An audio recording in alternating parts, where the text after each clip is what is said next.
Assalam alaikum, serviteur d'Allah. Maintenant, ferme les yeux une seconde. Pas pour dormir, non, pour ressentir. Imagine-toi allongé dans ton lit. La lumière est éteinte, la maison est silencieuse, tout est calme autour de toi.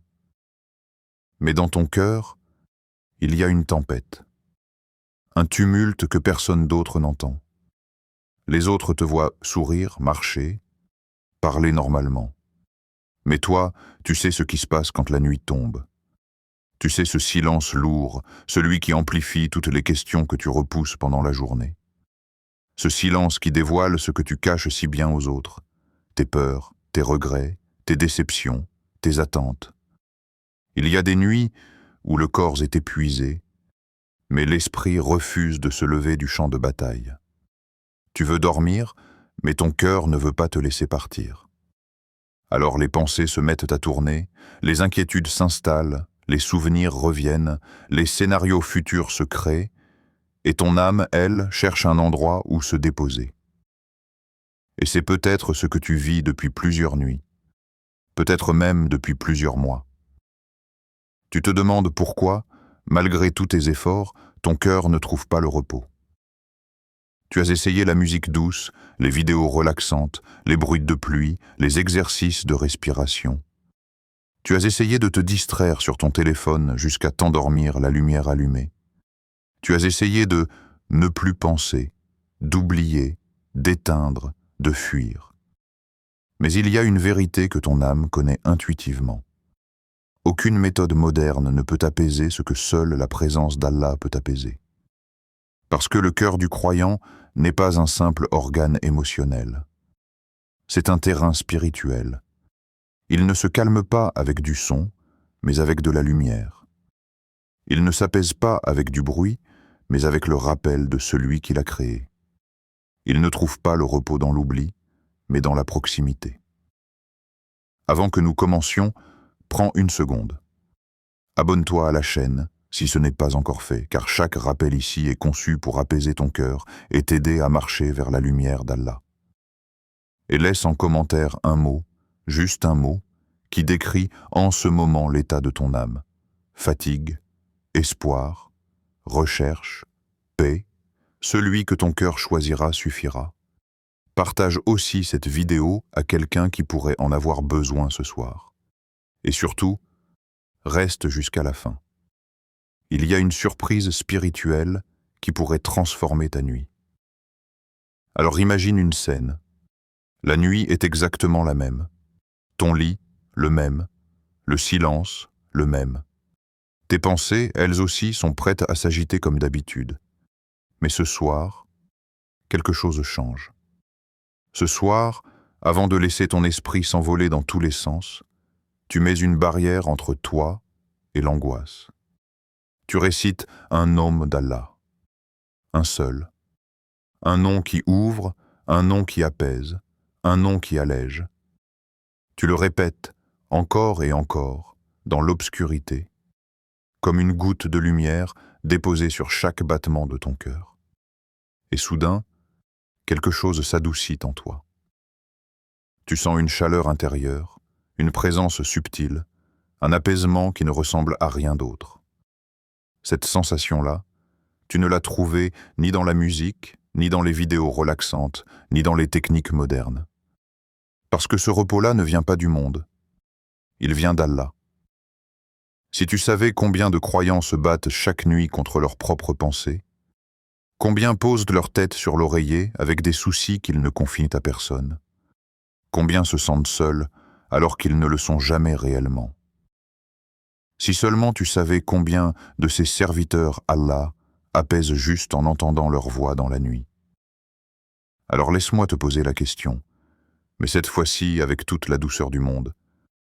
Qu'est-ce qui pèse sur ton cœur ce soir? Qu'est-ce qui te vole ton sommeil?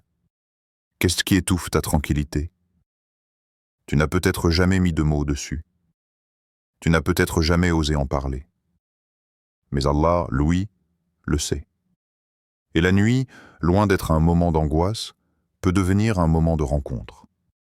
Une rencontre entre ton âme fatiguée et la miséricorde d'Allah. Ce que je vais te révéler dans cette vidéo n'est pas une formule magique.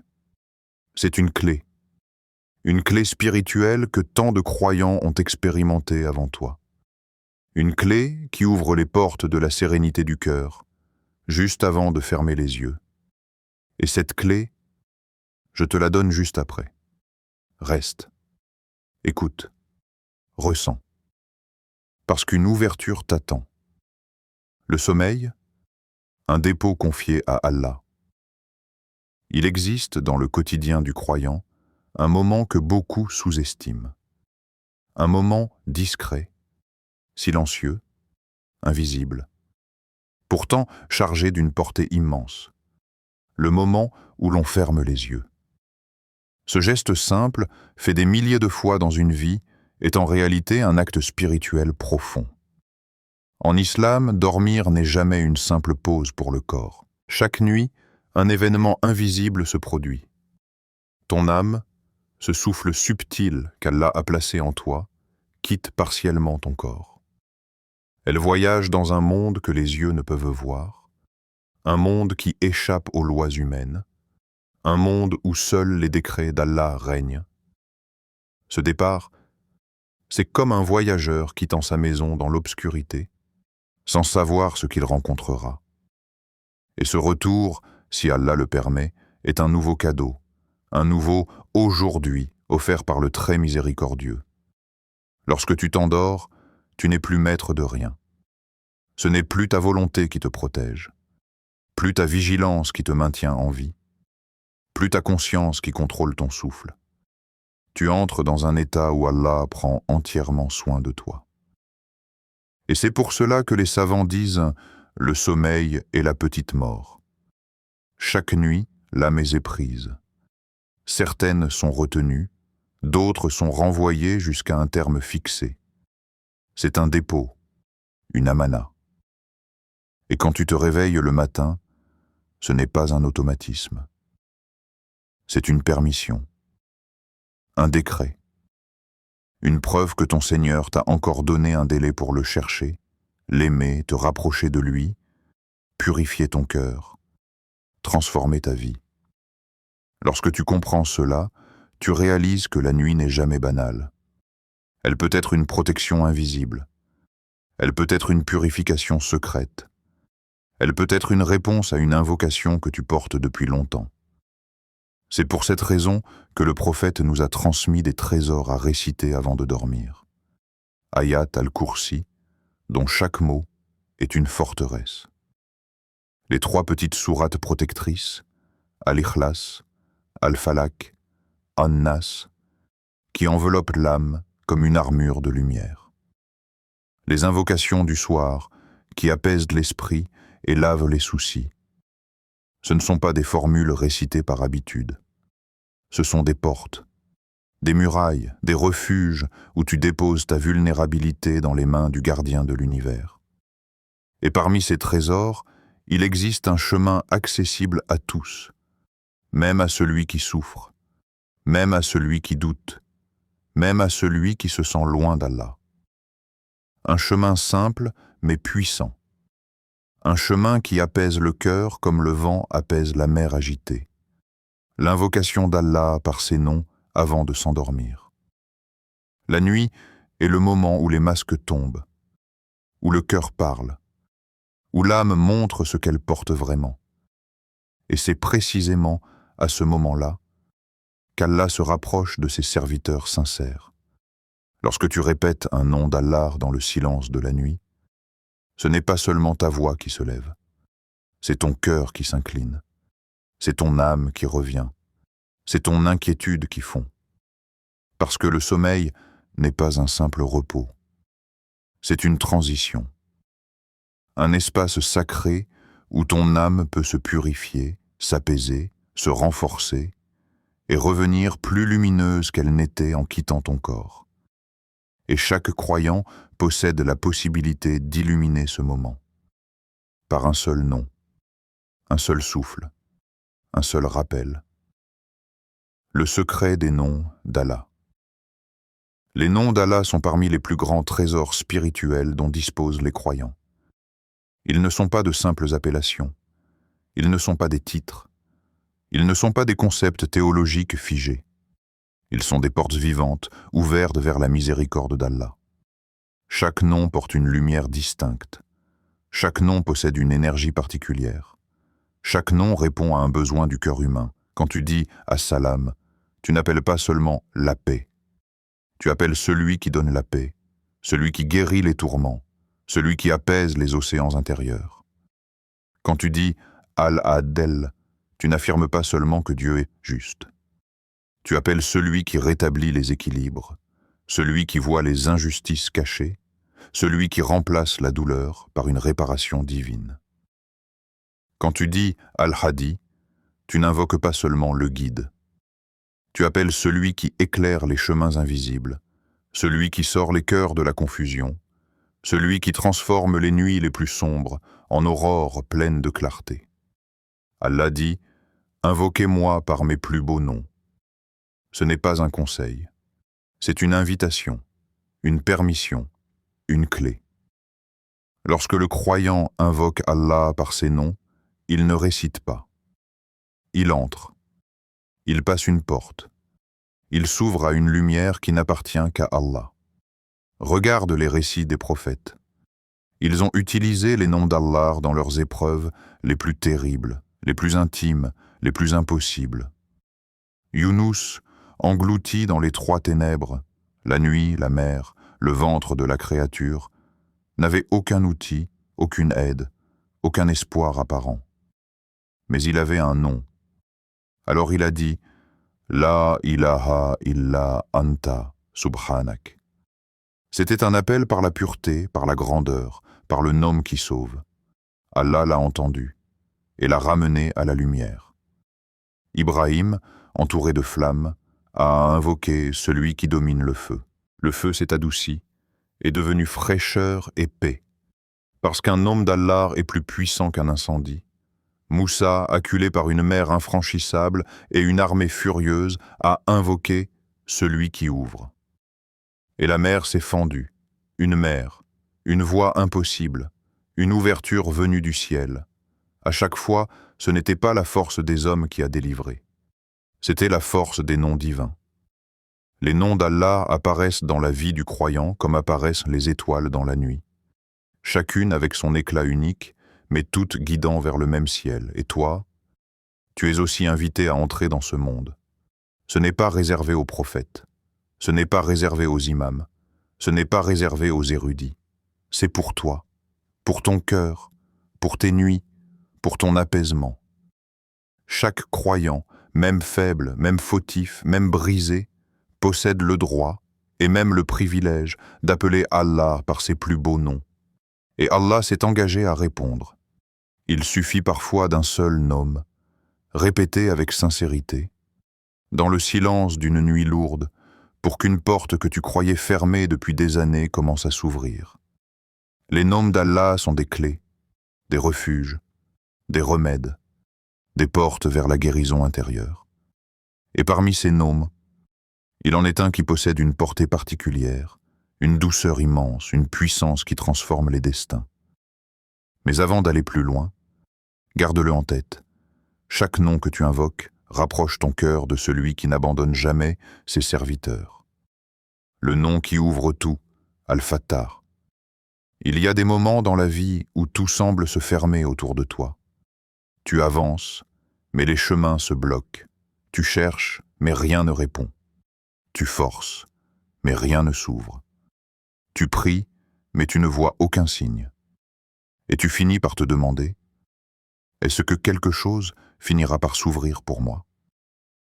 C'est dans ces moments-là, précisément dans ces instants où l'existence devient un labyrinthe sans issue, que le nom Al-Fattar apparaît comme une lumière découpant l'obscurité. Al-Fattar, pas simplement celui qui ouvre, mais celui qui déchire, sépare, fend, dégage, libère. Celui qui ouvre ce que personne ne peut ouvrir. Celui qui résout ce que personne ne peut résoudre. Celui qui transforme un blocage en bénédiction. Imagine une porte massive, un mur, un bloc de pierre, infranchissable. Tu t'y heurtes encore et encore, jusqu'à t'épuiser, puis, soudain, sans bruit, une brèche, une lumière, une ouverture. Cette ouverture ne vient pas de ta force. Elle ne vient pas de ton intelligence. Elle ne vient pas de ta stratégie. Elle ne vient que d'Allah, Al-Fattar. Quand tu murmures ce nom, tu n'invoques pas une simple idée. Tu invoques la force qui a ouvert la mer pour Moussa, la force qui a ouvert les portes de la délivrance pour Younous dans le ventre de la créature, la force qui a ouvert un enfant pour Ibrahim et Zacharia là où la nature disait non, la force qui a ouvert une lumière dans la grotte des gens de la caverne après des siècles de sommeil. Al-Fattar n'est pas un concept, c'est une puissance en mouvement. Et toi, que cherches-tu à ouvrir? Un cœur fermé? Une situation qui ne bouge pas? Une opportunité qui ne vient pas? Une guérison qui tarde? Un mariage qui ne se concrétise pas? Un travail qui se fait attendre? Une porte du destin qui semble verrouillée, lorsque toute la journée tu te bats contre des murs invisibles? Lorsque le monde te laisse sans réponse? Lorsque tu tournes en rond dans ta tête? La nuit devient ton refuge. Tu t'allonges, tu souffles, tu poses ta main sur ton cœur, tu fermes les yeux, et tu dis doucement « Ya Fattar, Ya Fattar, Ya Fattar ». 20 est une fois, pas 20, pas 18. 20 est un chiffre imparfait, aimé d'Allah, rythmé comme une clé qui tourne dans une serrure spirituelle. Chaque répétition est comme un coup de lumière sur une porte intérieure. Tu ne vois pas encore l'ouverture, mais tu sens un léger frémissement, une promesse, une respiration nouvelle. Al-Fattar n'ouvre pas seulement les portes extérieures. Il ouvre toi, ton cœur, ton regard, ta patience, ta compréhension, ton endurance, ta lucidité. Il t'enseigne que parfois, la première ouverture n'est pas dans la vie, elle est dans l'âme. Quand tu récites ce nom avant de dormir, tu poses devant Allah toutes les clés que tu as essayé de fabriquer toi-même. Tu les déposes, tu t'en détaches. Tu reconnais avec humilité « Oh Allah, j'ai essayé, j'ai frappé, j'ai cherché, mais je ne peux rien ouvrir sans toi. Toi qui détiens toutes les clés visibles et invisibles, ouvre-moi. » Et Allah voit cela, et Allah aime cela, et Allah répond à cela. Ce nom existe pour les nuits où tu n'as plus d'issue, pour les moments où tu n'as plus d'idées, pour les heures où tu n'as plus de force, pour les instants où tu n'as plus de mots. C'est dans le silence que Al-Fattar agit. C'est dans l'obscurité qu'il déploie ses ouvertures. C'est dans tes larmes qu'il plante les graines de demain. Tu ne le sais peut-être pas encore. Mais chaque fois que tu dis « Ya Fattar », une porte commence déjà à s'ouvrir quelque part dans ta vie. Même si tu ne la vois pas, même si tu ne la comprends pas, même si tu doutes. Réciter Al-Fattar avant de dormir, c'est dire à ton âme fatiguée, tu n'es pas seul, tu n'es pas abandonné, tu n'es pas bloqué, tu es sur le point d'être ouverte, histoire de délivrance. Il y a des histoires qui ne ressemblent à aucune autre, des histoires simples mais véritables, des histoires racontées avec des larmes, pas avec des mots, des histoires qui prouvent que quand Allah décide d'ouvrir, rien ne peut s'y opposer. La première vient d'une sœur que j'ai rencontrée un soir après une conférence.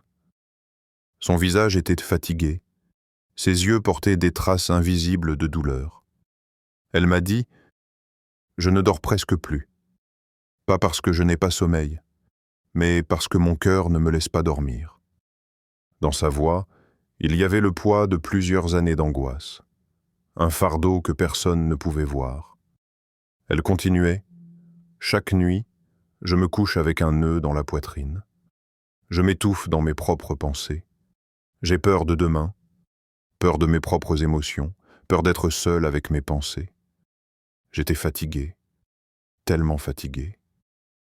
Et puis, Un jour, elle entend ce nom, Al-Fattar, celui qui ouvre, celui qui débloque, celui qui dénoue. Elle n'a rien compris au début, mais quelque chose dans ce nom l'a touchée. Elle a décidé d'essayer, de le réciter avant de dormir, avec sincérité, mais aussi avec désespoir, le genre de désespoir qui ressemble à une supplication silencieuse.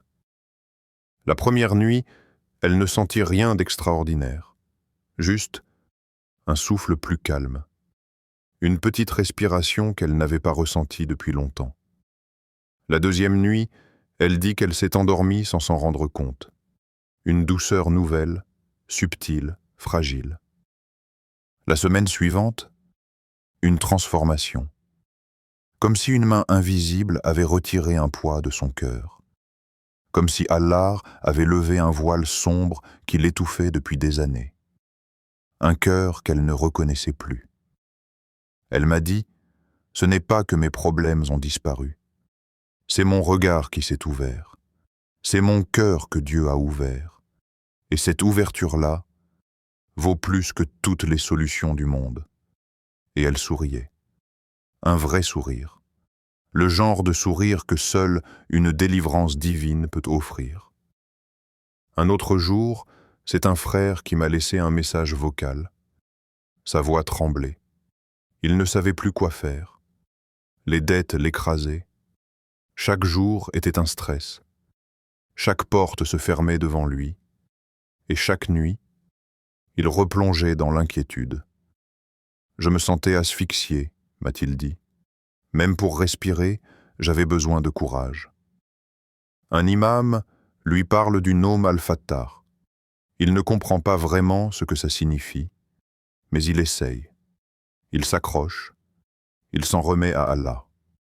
Chaque nuit, 21 fois, Ya Fattar. Mais pas seulement avec sa langue, avec ses larmes, avec sa fatigue, avec sa sincérité. 3 jours plus tard, pas 3 mois, pas 3 ans, 3 jours seulement, un appel inattendu, une opportunité qu'il n'avait même pas envisagée, un travail, une solution, une porte. Quand Allah ouvre, personne ne peut fermer. Et quand il décide de donner, personne ne peut retenir. Ces histoires ne sont pas extraordinaires. Elles sont normales. Normales pour celui qui possède toutes les clés des cieux et de la terre. Normales pour celui qui ouvre les mers, les cœurs, les destins. Normales pour celui qui entend les cris silencieux que personne d'autre ne remarque. Et toi, tu as aussi une porte qui t'attend. Une ouverture qui porte ton nom. Une délivrance écrite pour toi. Et peut-être qu'elle commence cette nuit avec une simple invocation, Ya Fatah. Comment réciter avant de dormir? Méthode simple et spirituelle. Il y a des gestes qui paraissent simples, presque ordinaires, mais qui portent une lumière que seuls les cœurs sincères peuvent percevoir. La méthode que je vais te transmettre n'est pas une routine. Ce n'est pas un rituel mécanique, ni une suite d'actions à exécuter rapidement. C'est un moment, un espace, une rencontre. Avant de dormir, tu vas apprendre à te préparer non pas comme quelqu'un qui cherche le sommeil, mais comme quelqu'un qui s'apprête à confier son âme à son Créateur. Ferme les yeux un instant, respire, et laisse-moi t'accompagner, doucement, étape par étape, comme si je marchais avec toi dans la nuit. Première étape, les ablutions, purifier ce que les yeux ne voient pas. Avant de t'allonger, va vers l'eau, pas comme quelqu'un qui se lave, mais comme quelqu'un qui s'approche d'un secret. L'eau en islam n'est pas qu'un élément, c'est une purification, un symbole, une miséricorde. Lorsque tu ouvres le robinet, écoute le son de l'eau, regarde-la couler. Imagine que chaque goutte qui glisse sur tes mains emporte quelque chose. Une fatigue, une inquiétude, une trace de la journée. Quand tu passes l'eau sur ton visage, pense « Ô Allah, Lave ce que mes yeux ont vu aujourd'hui et qui a alourdi mon cœur. Quand tu laves tes mains, ô Allah, purifie mes actions, volontairement ou non. Quand tu passes l'eau sur tes bras, tes pieds, ô Allah, fais que chaque pas que je ferai demain soit guidé par ta lumière. Ce ne sont pas des gestes techniques, ce sont des gestes symboliques. Tu es en train de te préparer, comme si tu allais à un rendez-vous sacré, parce que c'est exactement ce qui va se passer. Deuxième étape, s'allonger sur le côté droit, s'abandonner avec confiance. Lorsque tu rejoins ton lit, ne t'allonge pas immédiatement n'importe comment. Prends un instant, sans le contact du matelas, puis tourne-toi doucement sur ton côté droit, comme le prophète. Pourquoi le côté droit? Parce qu'il symbolise la confiance, parce qu'il représente la pureté, parce qu'il t'aide à dormir dans une position qu'Allah aime, mais surtout, parce que c'est la posture de quelqu'un qui dit intérieurement « Ya Allah, je m'abandonne à toi. Pendant mon sommeil, je ne contrôle plus rien. Garde-moi, protège-moi, apaise-moi. » Quand tu t'allonges ainsi, tu n'es pas en train de chercher un confort physique. Tu es en train d'adopter une attitude spirituelle, celle de la soumission paisible. Ton cœur n'est pas faible en se soumettant. Il est fort, car il reconnaît qu'il ne peut trouver la paix qu'entre les mains d'Allah. Troisième étape, respirer profondément, déposer les poids invisibles. Une fois installé, place l'une de tes mains sur ton cœur. Ralentis ta respiration, pas de manière forcée, mais comme quelqu'un qui veut entrer dans un silence intérieur. Inspire et sens ton cœur se détendre.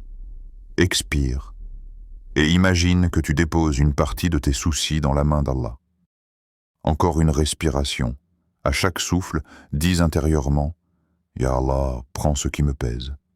Je te le confie. » Respire jusqu'à ce que tu sentes au moins un peu de calme.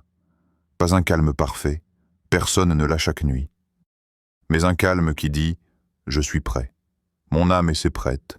Je peux invoquer. » La respiration est une clé. Elle ouvre une porte intérieure vers la sincérité. Quatrième étape, réciter Ya Fatah, 21 fois, avec un cœur qui s'ouvre. Maintenant, commence la récitation. Pas fort, pas vite, pas comme quelqu'un qui récite, mais comme quelqu'un qui murmure un secret à son Seigneur.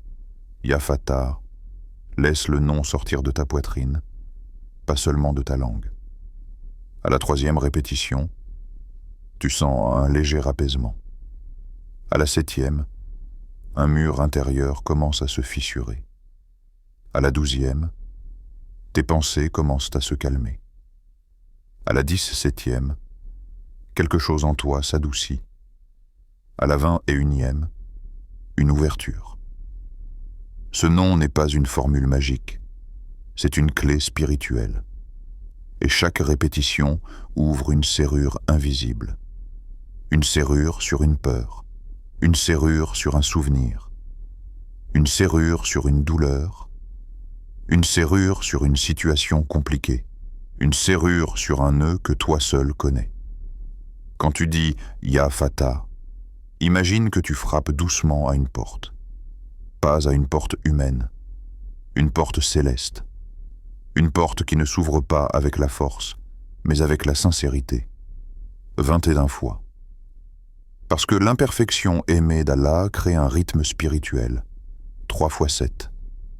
Cinquième étape, ton doigt personnel, là où l'intimité commence. Une fois les 20 et une répétition terminée, ne te relève pas. Ne bouge pas. Reste dans cette atmosphère. Là, dans ce silence-là, le doigt trouve sa profondeur. Parle à Allah comme à quelqu'un qui t'écoute, car il t'écoute, comme à quelqu'un qui te voit, car il te voit, comme à quelqu'un qui connaît chaque battement de ton cœur, car il les connaît mieux que toi. Dis-lui, Ya Allah, ouvre mon cœur, ouvre mes chemins, ouvre mes portes fermées, ouvre ma vision, ouvre les possibilités que je ne vois pas encore, ouvre ma tranquillité, ouvre ce qui a été bloqué. Tu n'as pas besoin de mots parfaits, Tu n'as pas besoin d'un vocabulaire religieux. Tu n'as pas besoin d'être éloquent. Tu as seulement besoin d'être vrai. Le dua est puissant quand il vient d'un cœur sincère. Et le cœur est sincère quand il est fatigué, vulnérable, fragile, et qu'il se tourne vers Allah avec humilité. Parle comme quelqu'un qui sait qu'Allah ouvre tout, parce qu'il l'a promis. Aucun mot sincère ne se perd. Aucune larme ne tombe sans être comptée. Aucune supplication ne monte sans être entendue. Cette dernière étape, c'est l'endroit où le miracle commence. Pourquoi 21 fois? Dans la tradition islamique, les nombres ne sont jamais de simples quantités. Ils sont des rythmes, des harmonies, des codes inscrits dans la structure même de la création. Quand tu récites Ya Fatah 21 fois, tu n'exécutes pas une quantité aléatoire. Tu entres dans un alignement, un ordre, une harmonie intérieure qui résonne avec l'ordre divin. Dans le Coran, dans la Sunna, dans l'univers lui-même, on retrouve toujours cette préférence, cette beauté, cette structure autour du nombre impair. Allah est un, et il aime ce qui reflète l'unicité. Le prophète a dit « Allah est impair, et il aime ce qui est impair ». Cela signifie que les nombres impairs portent un secret spirituel, un équilibre qui ne repose pas sur la symétrie, mais sur la profondeur. Quand tu répètes un nombre 21 fois, tu n'es pas dans la symétrie. Tu es dans l'élévation. 21 égale 3 fois 7. Deux nombres qui vibrent dans toute la spiritualité islamique. Le 3, l'équilibre fondamental. Le chiffre 3 est présent dans les gestes du prophète. 3 ablutions pour chaque membre, 3 souffles pour boire, 3 fois demander pardon, 3 fois dire un mot important, 3 fois répéter une demande.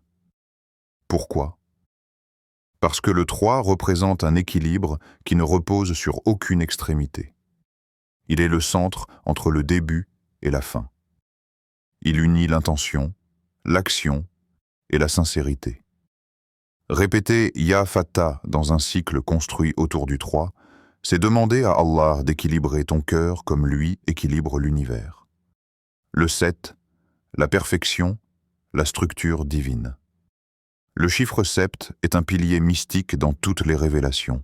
Regarde, 7 cieux, 7 portes de l'enfer, 7 versets de la Fatiha, 7 tours autour de la Kaaba, 7 allers-retours entre Safa et Marwa.